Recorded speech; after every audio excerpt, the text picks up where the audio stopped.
Hello there, guys and gals. Welcome to the Joe Rogan Experience Review. I am reviewing MMA Show 69. Can you believe Joe has done 69 MMA shows already? That's unreal. I know people that have started podcasts and been doing them for years, and they haven't even done 69 total podcasts. And Joe must be at, God, like 1,500 by now, maybe more. And it's so incredible. And they're all so long and, a lot of times very fascinating. Yves Edwards is someone I've been a fan of for a long time, not just as a fighter, but also his commentary now that he's doing. And he's a very smart dude, so he's great to listen to, and he's real fun.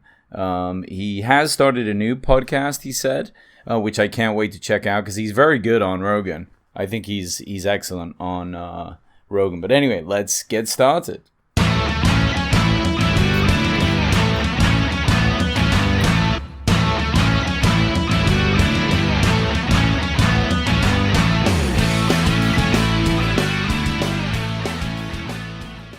All right, so fitness and fighting, some of the first things that are discussed, as you would imagine. It only makes sense. I really liked that they started talking about Ninja Warrior.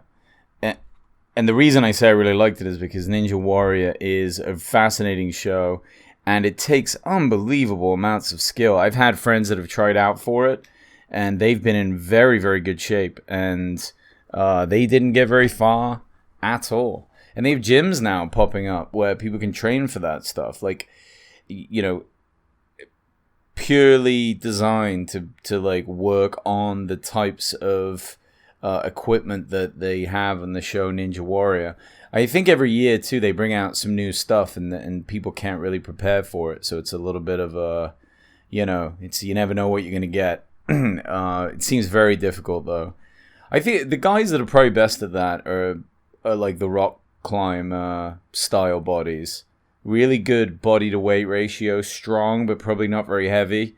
There's a lot of hanging on things. I mean, I guess there is that big wall you have to run up, and that's real tough. That probably help if you're taller, but maybe that's just technique as well. I don't know.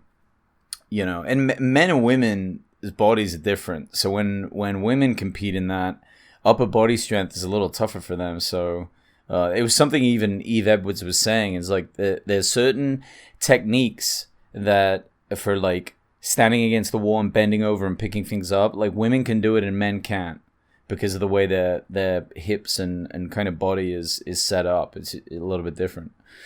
The video that they talked about on this podcast of a tiger chasing the guy on the bike in India. People have been watching this online. A lot of people have. I hadn't seen it before. That was fucking terrifying. How the hell that guy kept his cool and kept that camera on that tiger, I have no idea. He must have been absolutely shitting bricks. Maybe that's why the tiger didn't continue to chase him and hunt him. Maybe it wasn't that the bike was going so much faster, but it was just the fact that the guy had shit himself, and the tiger's like, fuck that, I'm not eating that. It's gross. I don't know. But that's a crazy one. I would have dropped the phone, probably fallen off. I would have maybe passed out. I don't know. How much does a tiger weigh? Like 600 pounds? You can't fucking deal with that shit. Absolutely no chance. That's horrendous. One area of the combat talk that they got into was obviously Yves Edwards is an elite fighter. Joe has had plenty of training and can definitely handle himself even as an older gentleman. I mean, he can still do some real damage, and he's aware of what it takes to be a good fighter. But just the fact that it's like this inbuilt thing in people, especially men, that everyone kind of thinks that they can fight, especially dudes that work out, if they're big, like with no training at all. And when I say no training, like very little training, somebody would be like, oh, I can fight. I can definitely fight. And then you ask them, well, when was the last time you trained fighting? And they may even say never. And then you can ask again, well, when was the last time you got in a fight? And it was like a decade ago. Imagine that with anything else that you do, right? Anything at all. It's like me saying, I'm a really good physicist. And people are like, well, when was the last time you did any physics? And I'd be like, well, almost never. And I did it one time 10 years ago. You wouldn't believe that that person knows how to do it. And that really is the reality. People wake up very quickly when, especially you see this with like new people that come to jiu-jitsu. You know, it's just in their head that they probably know how to handle themselves a bit. They probably know how to fight. And they realize they have zero chance of doing anything effective. It just generally nothing. Unless they massively outweigh their opponent and they can kind of like just power into him for a bit. But very quickly, anyone with even a basic level of jiu-jitsu is going to get them in a bad position. And it just always astounds me. You see it across the board. It's almost like the human brain is designed to not believe in that level of reality. Like, you cannot believe that you wouldn't know how to defend yourself or protect yourself, though you have no experience with it. It's crazy. And their point was, and Yves Edwards rightly said, it's like people will say that they can fight like Paulie Margiano after his bare knuckle fight because he got beat up, or another UFC fighter. No, you cannot. They would destroy you. Like, all the women would destroy. If you're a guy out there and you barely have fought ever, even if you're a big guy, the really small women in the UFC, I would put all my money on them knocking you out probably pretty quickly and in devastating fashion. And I know it's hard to wrap your head around, but I'm telling you, they'd knock me out, and I train jiu-jitsu 4 times a week. And I'm definitely not any kind of a tough guy, but I do training. Like, I do it consistently, and I would have no chance. Because it's just next level. Their composure, their speed, their accuracy. You wouldn't even know what was happening. It would be my guess. You know what I mean? I guess you can always get, a quick whack, but... yeah. And even look at, they brought up North Sagewood. Is that his name? Northcutt. Sorry, Sage. Sage Northcutt. Got smashed. Got smashed in his fighting a real high-level, I think, Muay Thai kickboxing guy.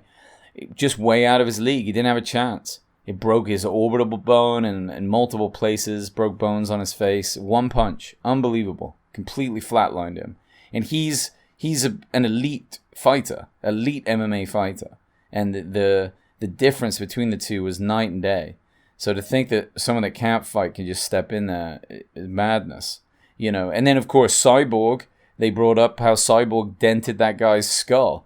If you're a fight fan and you haven't seen the image of that, Google it. It shows like an X-ray of the guy's skull, and it looks like a golf ball just like made a hole in his head. It's unbelievable the damage that he caused and how the hell he was able to create that much power.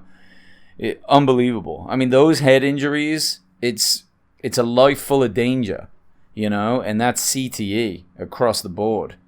It's, you have to feel so bad for these guys when they take those devastating knockouts. I know they're in it for like this type of thing and they know it's a dangerous game, but really just for anyone to have to go through that it's real sad. That's why it's so nice that there's such big money out there now. Yves Edwards now works for a show, a fighting show that they have these tournaments. It's like this point scoring system tournament stuff. I don't know too much about it, but you can win $1 million is what he's saying on his conversation with Joe. I love that. I love the fact that you can win $1 million. They should be able to win that much. They're putting their lives on the line. How many fights do you have? Really, and to just know that you can fight and then retire, I love it. It's so good. It's really just a fabulous thing. They talk about some of the big threats now in the UFC. What is there? There's Khabib. There's Masvidal versus Askren. That's going to be a huge fight. I think that Khabib's next fight versus Poirier is going to be good. We're going to see if Poirier can stop those takedowns. I don't know. Khabib's a beast. He's going to squash him against the fence, and I just can't imagine it. And then the winner of that fight, who is it? It's got to be Tony Ferguson. I mean, he's a beast. He's so scary. He destroys people. He's next level. His endurance is off the chain. I mean, if anyone can give that real run for the money, assuming Poirier can't beat Khabib, which he might be able to. He might find a way. But if he can't, I mean, Ferguson is is the animal. And then, of course, the fight's tonight. I'm releasing this tonight, the 6th, which is Saturday. It's Jon Jones. Jon Jones is fighting. Sadly, I think I'm going to have to miss that fight, too. I'm really frustrated. I might be able to get free, but I have some plans. But always a pleasure to see Jones. I mean, what a champion. And you've got to give it to him. Greatest of all time. I mean, we'll see what he does tonight, but I think people are going into these fights now like, okay, we're not going to win, but let's see if we can figure something out. Because what the hell do you do against Jon Jones? Unbelievable. Anyway, guys, thank you so much for downloading or listening or watching on YouTube or whatever. Follow me on Instagram at Joe Rogan Experience Review, and you can message me there. Thanks for the support. Peace.